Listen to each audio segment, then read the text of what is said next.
Cheating in NASCAR is something that every single driver and every single crew chief has experienced at least once in their lifetime.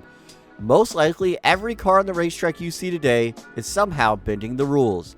But sometimes teams will bend the rules and get busted by NASCAR and either get docked points, a fine, or even worse, disqualified. Let's talk about the time Juan Pablo Montoya got his qualifying time disallowed at Kansas after receiving the pole. Montoya in the chase race at Kansas was the fastest in qualifying, with a blazing lap claiming his pole in 2009. Ultimately, it didn't stand once NASCAR found some illegal parts on his race car and sent him to the tail end of the field to start the race. But this is what I tell you, Juan Pablo, what a shocker. Sets on the pole, but you know what, Juan? It doesn't really matter, because if you sit on the course pole, there's no guarantee you're in the butt shootout anyway. What the heck? You had shocks on that was wrong. NASCAR says that you have to go to 42nd. So you know what, Juan? So you missed out on the course pole. Really wasn't nothing there because you weren't guaranteed being a shootout anyway. After the time of Juan Pablo Montoya was disallowed. His car failing post-qualifying tech inspection Friday after a problem was found with the car's rear shock absorbers. He will start 42nd today. You know, with 7 championships, there have definitely been some illegal moments where Jimmie Johnson has cheated and got away with it. Chad Knaus is one of the best crew chiefs in the garage area at his time, and you know he was bending the rules and pushing the edge every single week. Well, Chad Knaus and Jimmie Johnson actually got busted during the 2011 Talladega race. Jimmie Johnson was getting ready in his race car, and a video showed when Chad Knaus walked over to his car, sat down next to him, and this was the conversation. If we win this race, you have to correct the back of the car. Got it? Really? Yes. Got it? That ain't hard. Don't have to destroy it. But you gotta do a donut, you gotta hit the back end, or somebody's gotta hit you in the ass end or something. Okay? Alright. So, can't take any chance. You can see here I'm waving. I'm a happy camper. I just won the race. And I crossed the finish line, and I'm waving to the fans, and I'm elated, and boom! She blows all to pieces. It just proves one thing. It's better to be lucky than good. The first ever All-Star race saw Darrell Waltrip pick up the victory. But the minute he picked up the victory, everybody knew something fishy was going on. As Darrell Waltrip would cross the line to take the win and all of the money, his engine just exploded. The rumor is Darrell Waltrip brought an illegal engine to this race, dropped the clutch in, and exploded the motor on purpose because he knew how illegal the engine was. Ultimately, NASCAR couldn't do anything with it because the engine was already exploded. But we all know something was wrong with that engine, and something made him go so fast that very day. But this was not the only time that somebody intentionally blew an engine so it would pass inspection. And this was none other than most popular driver Dale Earnhardt Jr. During the 2006 Xfinity race at Daytona, he had one of the fastest cars I have ever seen at a superspeedway race. Dale Jr. could pull away from the pack by seconds. And if you know how superspeedway racing works, you know this should be impossible. But it worked for Dale Earnhardt Jr. on that very night. Jr. would pick up the win and blow his engine out while doing a burnout. A familiar sight at Daytona, an Earnhardt in victory lane. Dale Earnhardt Jr. with a dominating performance. In fact, so dominating in his burnout celebration, broke the transmission. Broke the transmission, turning all his RPM, and all of a sudden the car just kind of like quit running, quit pulling, and it's kind of like we stuck right there on the start-finish line. Not a bad place to be stuck, though. That's a good place to be stuck. You'll see him in action on Fox tomorrow night, of course. 88 of the 103 laps. As Dick Berggren is down there with the winner. Dick? Yeah, this is a first. How about this? Yeah, well, I broke my transmission. I was shifting on my burnout there. I was trying to get to fourth, see if I could burn it all the way to fourth. But the 2006 Daytona 500 winner, Jimmie Johnson, started off pretty rough that weekend. Jimmie Johnson, the 48 team, was going through inspection like they do every week.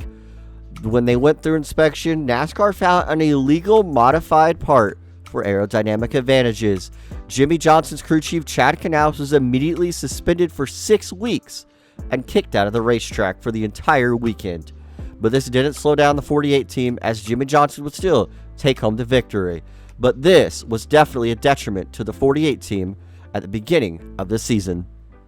The other controversy, the one that boiled over Sunday, was with Jimmy Johnson's qualifying run. The car was deemed by NASCAR to have an unapproved aerodynamic device, and Chad Knaus has been given at least a vacation through the Daytona 500. He won't be anywhere on the Speedway grounds. Jimmy Johnson, the driver, just held a press conference to address the issue. Dave Burns was there. And Mike, of course, it sounds like he wanted to sort of deflect a little of the criticism early on, or at least tell people where he stood. So he started with a little bit of an opening comment where he used the word damaging in terms of how this affects the Lowe's team. But he also talked about the fact that he was not aware that there was anything with going on with that particular mechanical change to the car. He says he encourages his crew chief and team to continue working within the gray areas to try to gain a competitive advantage. He's just the driver. But he did say that his role as cheerleader on this team was going to change a little bit because Chad was one of the biggest cheerleaders on this team. He's been ejected for Speed Weeks. He will not be here on Sunday for the 500. So Jimmy needs to become a little bit more of that. In 2007, NASCAR introduced their brand new COT car, Car of Tomorrow. One of their rules with the car was you were not allowed to modify it at all, and NASCAR was ready to hand down strict penalties if teams were busted. And this is exactly what happened to both Hendrick Motorsports drivers, Jimmy Johnson and Jeff Gordon, during the Sonoma weekend. Jimmy Johnson and Jeff Gordon's teams were both modifying the car, and NASCAR found out and busted them immediately. Both crew chiefs and car chiefs were fined over $100,000 and placed on suspension for 6 weeks. This was NASCAR dropping the hammer. Jeff Gordon and Jimmy Johnson, teammates at Hendrick Motorsports, they failed inspection when they presented their cars to the NASCAR officials. Well, guys, it's a frantic final few minutes of practice here at Infineon, except for the 48 and 24 teams, as you guys mentioned. The work for both teams concerns the front of the race car. They're trying to get that to where it's legal. It will pass inspection. Again, NASCAR has said they must go through inspection today and pass inspection today if they want to be considered for practice tomorrow. That does not guarantee that they will be allowed to practice tomorrow. You can see Ron Malik, the car chief on Jimmy Johnson's car, working on that right front fender, bondoing it a little bit, if you will, to make sure that it will pass inspection when they go back through, when everybody else has to go through for qualifying. Just joining us here on Speed today, want to update you with the biggest story coming out of the garage area today. The number 24 driven by Jeff Gordon and the number 48 of Jimmy Johnson. Both cars have been parked for today, not allowed to practice and not allowed to qualify because of a problem in technical inspection this morning. For more, let's go back to Bob Dillner. And that problem had to do with what NASCAR deemed body modifications outside the NASCAR parameters met in the rule book. And both of these cars, these guys working in the garage area right now, they were allowed to stay here today, even though the 48 and the 24 were not allowed to practice nor qualify here. But the issue had to do with the fender area. In fact, if you look at the left front fender of Jimmy Johnson's car, right around where it says Goodyear, that area was puffed up a little bit. So NASCAR made them cut that area out, put a new piece of sheet metal in, and then fiberglass it back and put the decals back over. Following the 2017 Chicagoland race, Chase Elliott had one of the most dominant cars that he's had in his entire career up until this point. Chase Elliott was found to have an illegal piece on the rear of his car on the spoiler. He had an illegal black piece on his car that was found when the crew member tried to take it off during his interview. Chase Elliott was then disqualified from his finishing position and docked points. If you're a Hendrick Motorsports fan, you already know this story. Ray Evernham brought Jeff Gordon one of the most illegal cars in NASCAR history that wasn't illegal just yet. Apparently, Ray Evernham worked around the rulebook so well, it passed inspection, but that car became illegal after the race that Jeff Gordon won. It ran one race, it dominated that race, and was banned by NASCAR. Gary Nelson at that time, or Buster, can't remember which one, said to me, Mr. France wants to see you. So I said, oh, I thought he wanted to congratulate me. Bill and I were friends, I was gonna go up in the truck, yeah, good race tonight, Bill, kind of whatever. So he says, he's sitting there, and he says, sit down. He said, you need to pick up that phone right there and call your boss and tell him that car's illegal. And I was like, what? No, they just said it was past inspection. I said, he said, no, it's illegal. I said, no, sir. We built that car by the rules. It's 100% legal by the rule book. And he said, it won't be tomorrow. In Michael Waltrip Racing's first race in the 2007 Daytona 500 in the very first full-time season with Toyota, they got busted for putting jet fuel in the car. Yes, you heard that right. Michael Waltrip and his scandalous actions like normal put jet fuel in his race car to try to qualify for the Great American Race.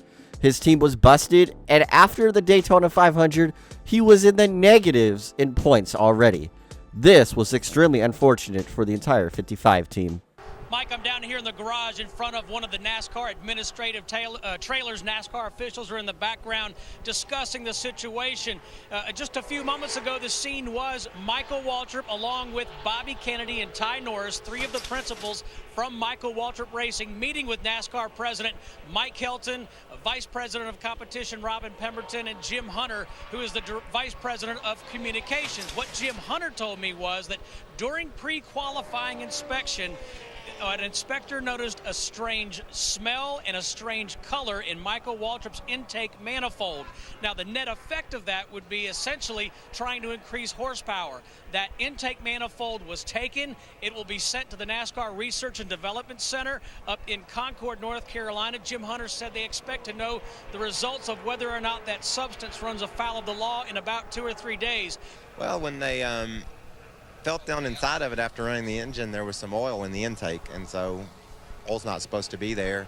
NASCAR took that intake because to see why oil was there or what was in there, and then they put a clean intake on it, bone dry, and started up, and oil got in there again. So quite simply, there's just oil in a couple of places where it doesn't belong. We don't really know why.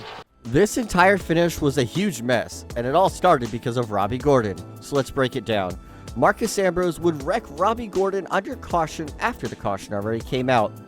Robbie Gordon would lose multiple positions on the racetrack because he could not maintain pace speed. He was sent to about 7th place, where he picked up after he was spun out. He did not listen to NASCAR and tried to restart in 2nd place. He would then go disqualified because he was not listening to NASCAR after being black flagged. Even after this, he still proceeded to stay on the racetrack and take out race leader Marcus Ambrose, and eventually crossed the finish line first, even though he was disqualified. The win would go to Kevin Harvick, and even after Robbie Gordon did burnouts on the track and his post-race interview, NASCAR still definitely dropped the hammer on him, suspending him, docking him points, and fining him a lot of money. Involved, Ron Hornaday involved, and up front, Robbie Gordon by Ambrose, who goes back on him. Caution flags waving. Well, we'll wonder what the loops are with this thing. Boy, we didn't see the pass, but it looks like the back. NASCAR is apparently communicating to Robbie's pit, those officials you saw standing there, saying, hey, you've got to drop back in line. I'm sure the response coming back from the race car is, don't like that call.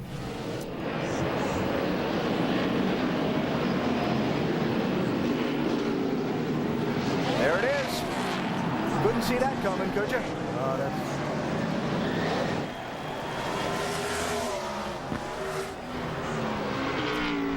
He might just have to drive off the island because NASCAR might be just a little mad at him.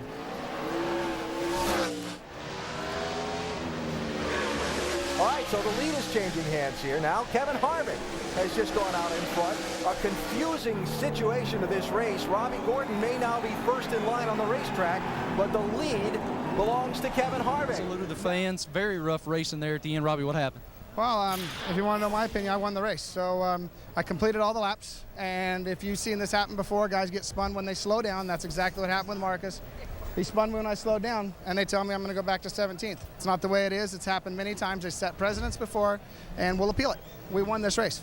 You chose not to go do the black flag and stay out on the racetrack. I went back to the position after I was spun, like it's happened many times before, okay? Thank you, Robbie. Guys. So the thoughts of Robbie Gordon there on the outcome of the race. Never in my life would I think a penalty would be handed down because of a glove a driver wore. But this is what happened to Joey Logano after picking up the Great American Race pole position in 2024. Joey Logano would get penalized for having a legal glove that he would stick out the window. It would create a wall so no air would proceed to get into the race car and get an aerodynamic advantage. When NASCAR found out, they fined him and docked him points and made him do a pass-through at Atlanta the following week. There is no better driver in the NASCAR Cup Series right now than Ross Chastain at pushing the rules and boundaries of the sport. Ross Chastain was trying to avoid a wreck, he said, and drove off the track into the shortcut area at Indianapolis Motor Speedway in 2022. Chastain would drive off the track and take the shortcut access road and come out almost as the race leader and then take the lead on Tyler Reddick down the backstretch. Ross Chastain would ultimately be passed by Tyler Reddick and deemed disqualified by NASCAR because of this illegal move. He technically was following the rules, but it was still breaking them at the same time. One of the best things that came out of this was his post-race interview with Dave Burns. Time for Reddick, though. He's got a car linked on second. Look to you right now. Middle. Your middle. Your middle. One on your right. Still one on your right. Still middle. Still middle. 3 wide. Keep digging. Side by side up front, though. Chastain. He's right there. They're going side by side through the kink. And around goes the 1. He's able to get by the 8. Unbelievable. Sideways, though. That's going to allow Reddick to get a run on him. Lost momentum on corner exit. A lot of dirt and debris on the tires. Chastain went off the track. So he did that access road to get back on track. Now, and all the places you can race here, you were looking for a spot there at the end. What were you thinking? What do you mean, where? Taking the access road there and getting off course there. Oh, just trying not to be in the carnage there in turn 1. I thought we were 4 wide and couldn't go any farther right, and just decided to take the NASCAR access lane out there. Is that something you and the team had talked about earlier? It's like, that's a great option, and it may not cost us anything?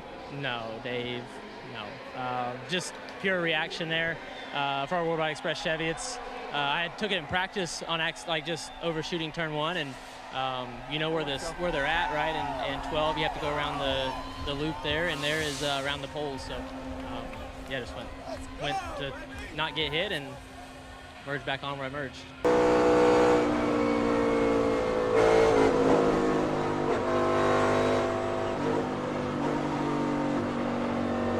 Looks like there's some contact. Oh, the 24 of Byron. Remember what happened off of turn 2. Well, needless to say, Chris Gabehart is livid down here. They're trying to get their position back. Denny Hamlin, even more mad than Chris Gabehart. Listen. I don't know. I haven't seen a replay of it, but good grief. If he's mad about what happened off of 2, you got tight underneath of him, lifted on. All right, so Denny Hamlin clearly is upset. This has been going on all the way down the back straightaway, banging into each other. Denny is not happy. Well, now he has to be careful because he knows that all eyes are on him. William Byron sends Denny Hamlin spinning in the grass in 2022 at Texas.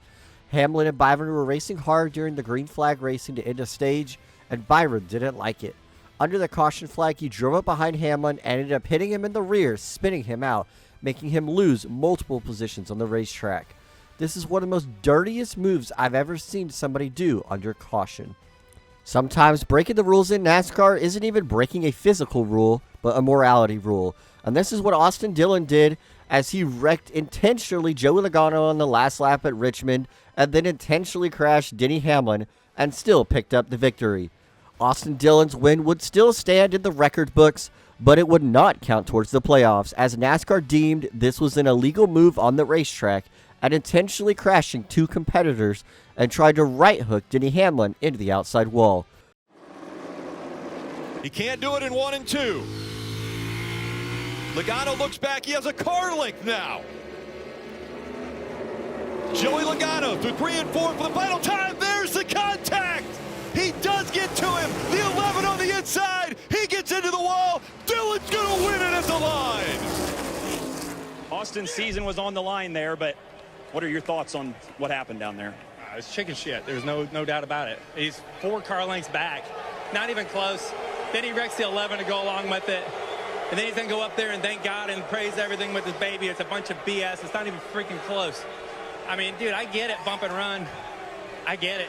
I didn't back up the corner at all. He came in there and just drove through me. It's ridiculous that's the way we race. Unbelievable. I get bump and runs. I do that. I would expect it.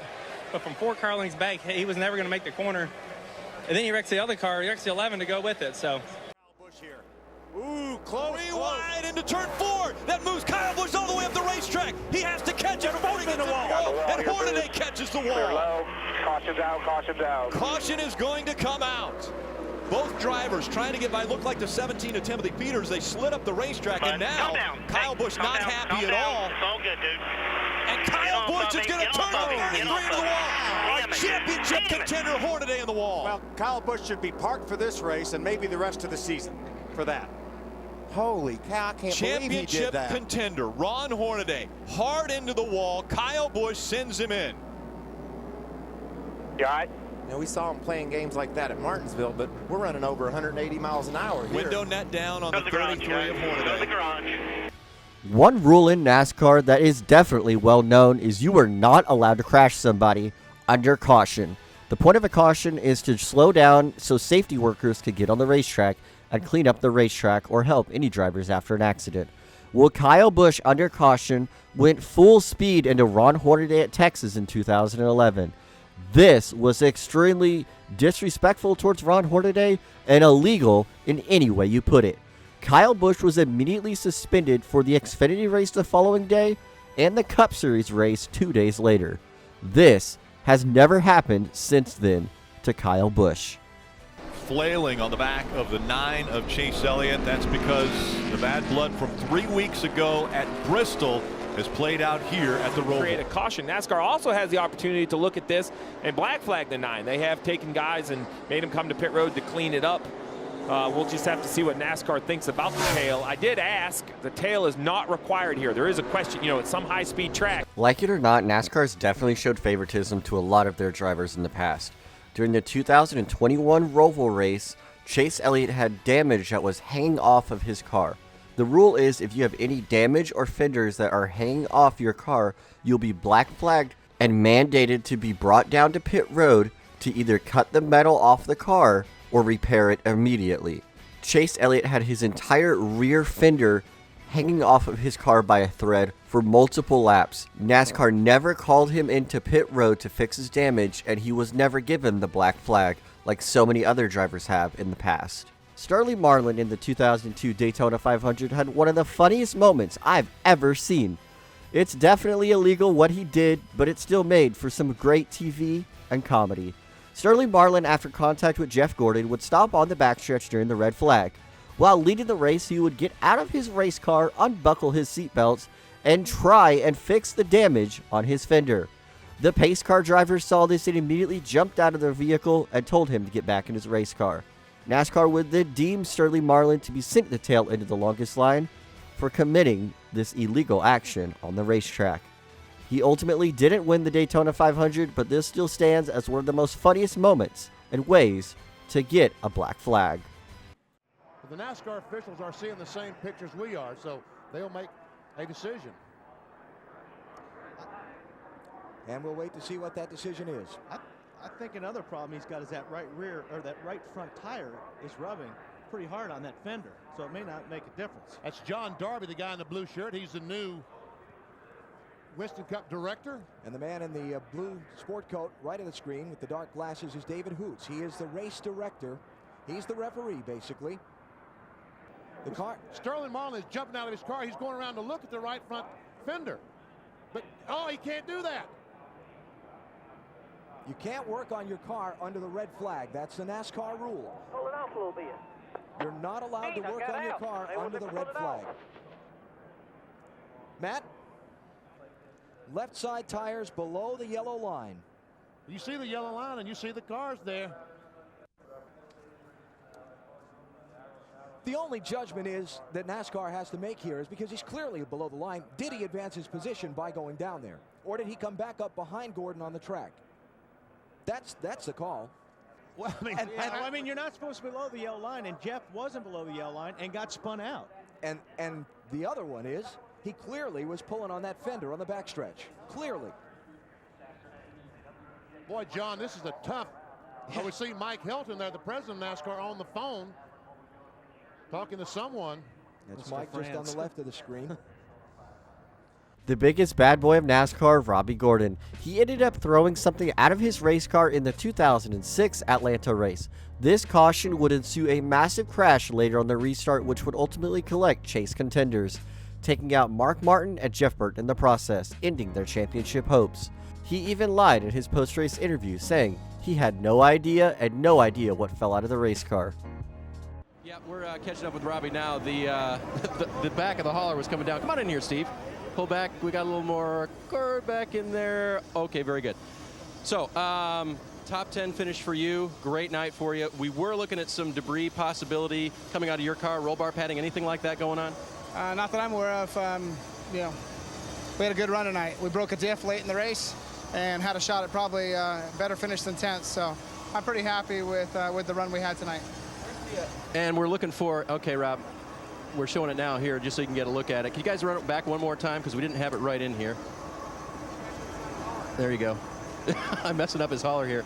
Robbie, there's your car. Does this what'd you see? Back it up one more time, guys. We just get Robbie to get a good look at this. Keep going. Keep going back. Back, back, back, back. We just want you to take a look because we're trying to figure out. It may have been something you ran over as well. Might have been something I run over because I definitely didn't throw anything out the window, so I don't know. Okay, we appreciate it. Top 10 run for you tonight, though. Yeah. Let's roll it out and check it out. Looked like it came out from the back of the car, actually. Okay, how did you guys have been lucky dog a couple times tonight. I mean, it was, you were, I mean, it was a great comeback for you guys.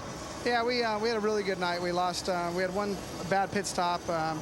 We lost a lap with that, and that hurt us. And, you know, we had a good car. We had a top 10 car all night long. Just started last, and it was hard to get all the way back to the front. Great. We appreciate you taking the time, Rob. Thanks.